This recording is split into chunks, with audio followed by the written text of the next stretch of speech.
क्या आप भी मेरी तरह जहाँ एंटर करते हो पहले प्लांट्स ही देखते हो?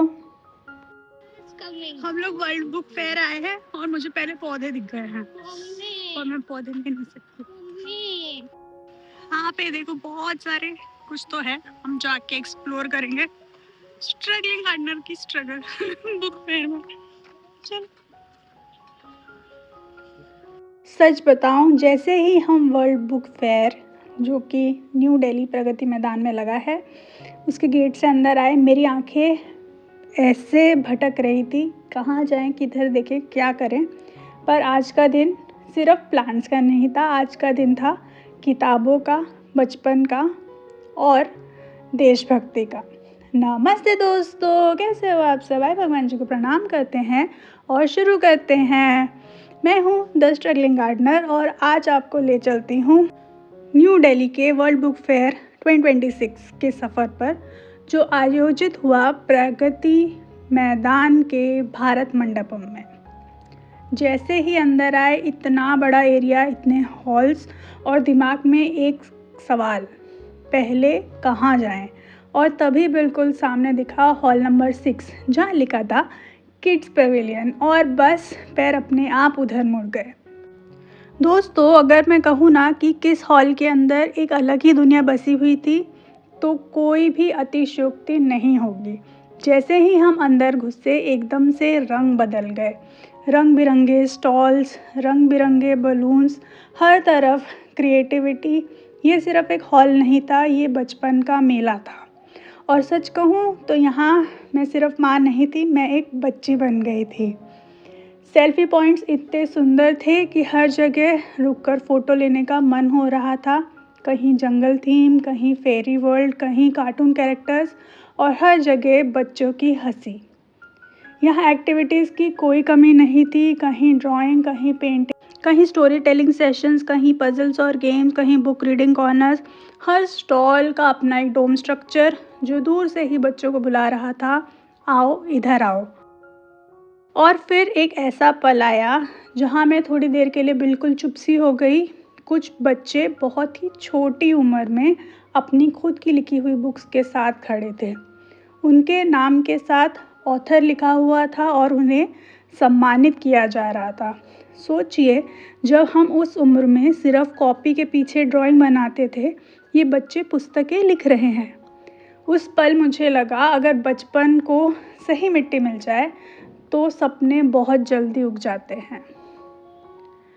इस हॉल में आने का सबसे बड़ा रीज़न था हमारा बेटा। उसकी आंखों की चमक, जब वो हर एक्टिविटी एक्सप्लोर कर रहा था, जब वो नए बच्चों से बात कर रहा था, जब वो बिना डरे हर चीज़ ट्राई कर रहा था, उस वक्त मुझे समझ आया ये सिर्फ फन नहीं है, ये कॉन्फिडेंस बिल्ड करने की जगह है। माँ होने के नाते ये देखना दिल को बहुत सुकून देता है।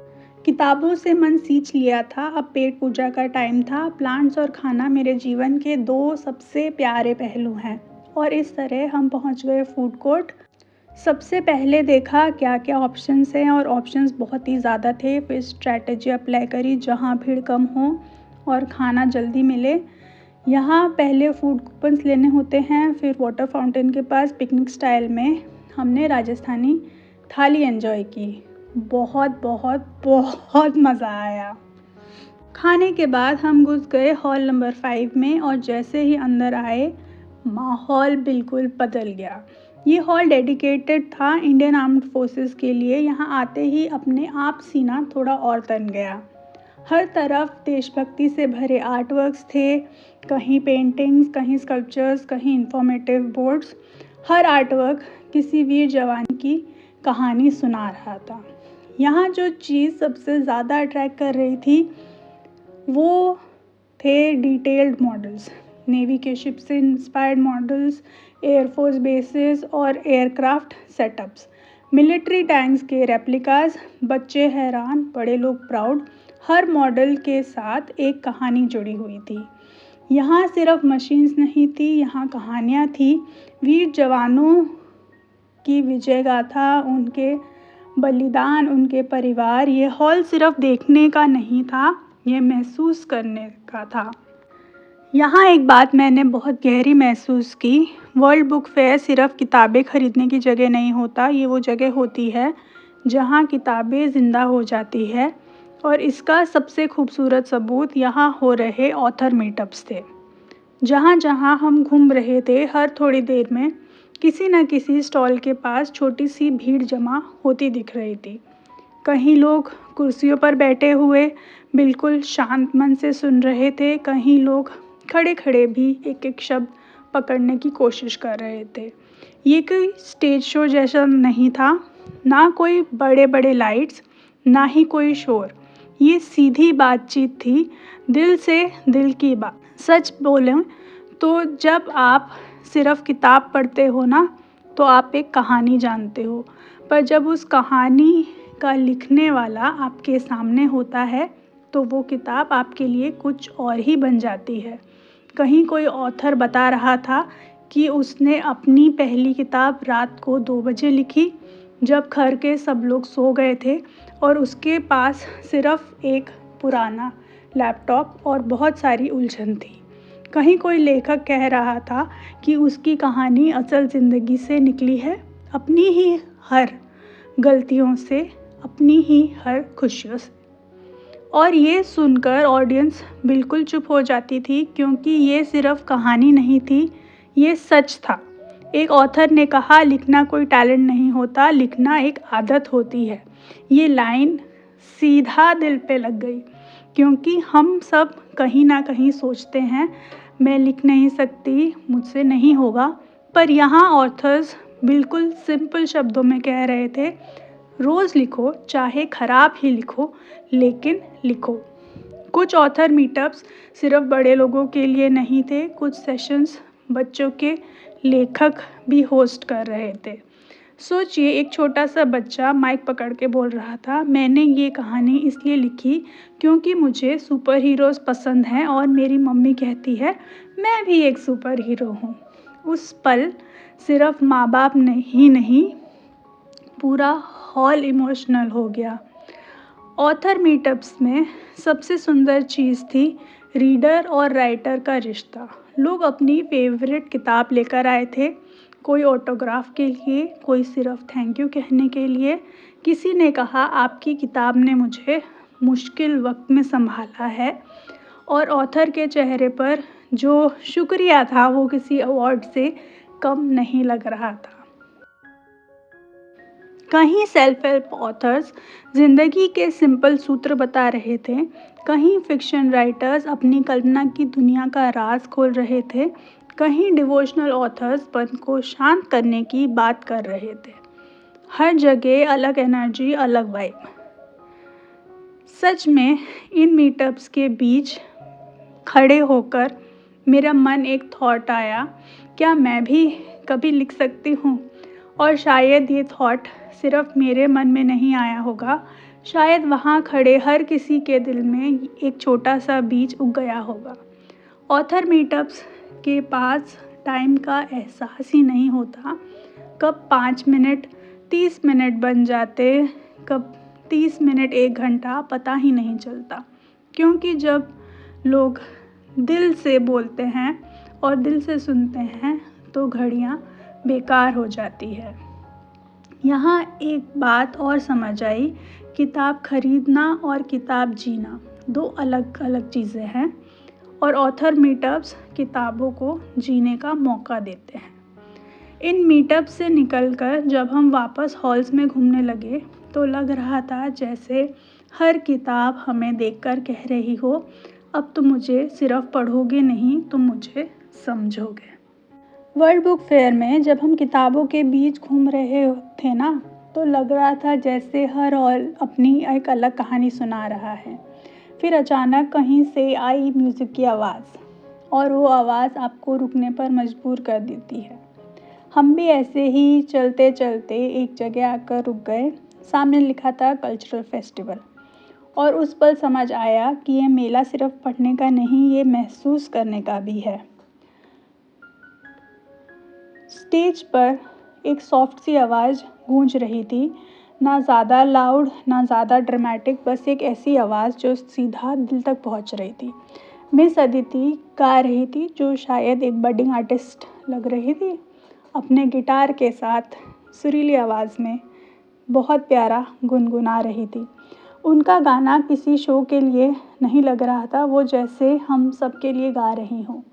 गाने के बीच बीच जब वो मुस्कुराती थी तो लगता था जैसे वो हमसे बात कर रही हो। मैं और मेरा बेटा ऐसी जगह पे जाके बैठ गए जहाँ से स्टेज का बिल्कुल क्लियर व्यू आता था। उसने पहली बार इतना शांत होकर किसी लाइव परफॉर्मेंस को देखा। उसकी आंखों में क्यूरियोसिटी थी और मेरे दिल में शुक्रिया, क्योंकि आज के टाइम में जब भी हर चीज़ स्क्रीन पर सिमट गई थी, लाइव म्यूज़िक एक अलग ही एहसास देता है। जैसे जैसे गाने आगे बढ़ते गए, पैर अपने आप हिलने लगे। पहले हल्की सी ताल, फिर थोड़ा सा डांस, फिर पूरी खुलकर मुस्कुराहट। मैं और मेरा बेटा दोनों ही नाच रहे थे, ना कोई शर्म ना कोई सोच, सिर्फ उस पल में ज़िंदगी जी लें ये एहसास। हर गाने के बाद एक छोटी सी खामोशी होती है और उस खामोशी में लोग ताली बजाने से पहले एक पल रुक जाते थे, जैसे वो पल कह रहा हो, इस एहसास को थोड़ा और रहने दो। ये कल्चरल फेस्टिवल सिर्फ एंटरटेनमेंट नहीं था, ये एक याद दिलाने वाली बात थी कि हमारे गाने हमारी कहानी होते हैं। कुछ गाने बचपन की याद दिला रहे थे, कुछ गाने ज़िंदगी के थके हुए दिनों का सहारा बन रहे थे। स्टेज पर कोई हैवी डायलॉग नहीं था, कोई लेक्चर नहीं, सिर्फ सुर, ताल, भावना और कभी कभी सबसे गहरी बात बिना शब्दों के ही कह दी जाती थी। ऑडियंस में हर उम्र के लोग थे, बच्चे बड़े बुज़ुर्ग, सब एक ही रिदम में ताली बजा रहे थे। उस पल एज, बैकग्राउंड, डिफरेंस सब गायब हो गया और उस वक्त मुझे ये महसूस हुआ, किताबें और म्यूज़िक अलग अलग चीज़ें नहीं होती। किताबें शब्दों से कहानी सुनाती हैं और म्यूज़िक सुरों से, और दोनों का काम एक ही है, दिल को छूना। और फिर जैसे ही हम इस सुकून में डूबे हुए थे, स्टेज के पास एक हल्की सी मूवमेंट हुई। कुछ लोग खड़े होने लगे, कुछ धीरे धीरे कुर्सियां भरने लगी। किसी ने धीरे से कहा शायद कोई स्पेशल आने वाला है, और तब नाम अनाउंस हुआ, रिकी केज। 3 बार ग्रैमी अवार्ड से सम्मानित एक प्रसिद्ध म्यूजिशियन, और हम उस पल वहाँ बैठे थे। ना कोई टिकट, ना कोई प्लानिंग, बस ज़िंदगी का एक अनएक्सपेक्टेड बहुत बहुत बहुत सुंदर गिफ्ट। रिकी केज का म्यूज़िक सिर्फ सुनने के लिए नहीं होता, उसमें प्रकृति की आवाज़ होती है, धरती की सांस होती है। गाने के बीच जब उन्होंने बात की तो उनकी आवाज़ में भी उतनी ही शांति थी। उन्होंने बताया कैसे म्यूज़िक प्रकृति से जुड़ा हुआ है, कैसे हर आवाज़ किसी न किसी जीवन से जुड़ी होती है। उस पल मुझे लगा मैं सिर्फ एक गार्डनर ही नहीं, मैं भी इस प्रकृति का हिस्सा हूँ। एक और आश्चर्य, और जैसे ये काफ़ी नहीं था, एक सरप्राइज इंतज़ार कर रहा था। Kailash Satyarthi ji, Nobel peace prize winner, stage पर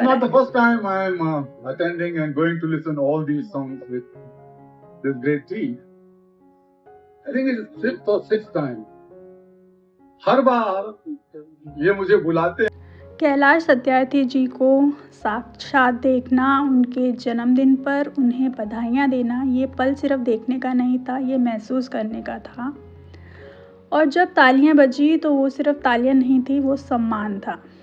यहाँ से निकलते वक्त मन बिल्कुल भरा हुआ था। ये सिर्फ गाने सुनना नहीं था, ये एक याद बनना था। उस रात जब हम घर वापस जा रहे थे तो लग रहा था किताबें भी गा रही हैं और गाने भी लिखे जा रहे हैं।